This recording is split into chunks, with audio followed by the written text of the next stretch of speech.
भगवान जगन्नाथ, जिन्हें पुरी के भगवान भी कहा जाता है, हिंदू धर्म में एक महत्वपूर्ण देवता है। उनकी पूजा मुख्य रूप से ओडिशा के पुरी में होती है।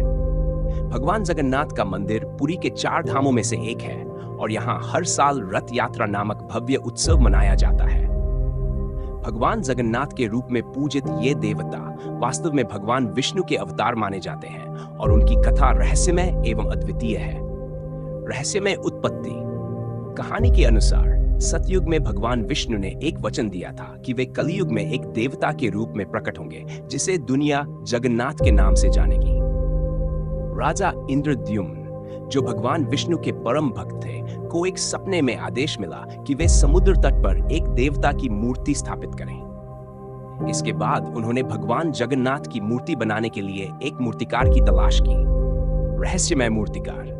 राजा को एक बूढ़ा मूर्तिकार मिला, जिसने मूर्तियां बनाने के लिए राजा से 21 दिनों का समय मांगा। शर्त यह थी कि इन दिनों के दौरान मूर्तिकार को एक बंद कमरे में काम करने दिया जाए और कोई उसे न देखे। लेकिन कुछ दिन बाद जब राजा और रानी को कोई आवाज सुनाई नहीं दी, तो वे चिंतित हो गए और कमरे का दरवाजा खोल दिया। मूर्तिकार, जो वास्तव में स्वयं भगवान विष्णु थे, अचानक गायब हो गए और मूर्तियां अधूरी रह गईं।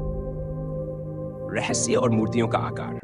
भगवान जगन्नाथ, बलभद्र और सुभद्रा की ये अधूरी मूर्तियां आज भी पुरी मंदिर में स्थापित हैं। इन मूर्तियों का आकार और स्वरूप सामान्य मूर्तियों से भिन्न है।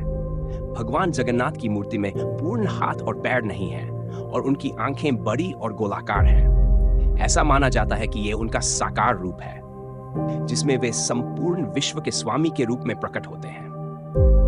रथ यात्रा का रहस्य।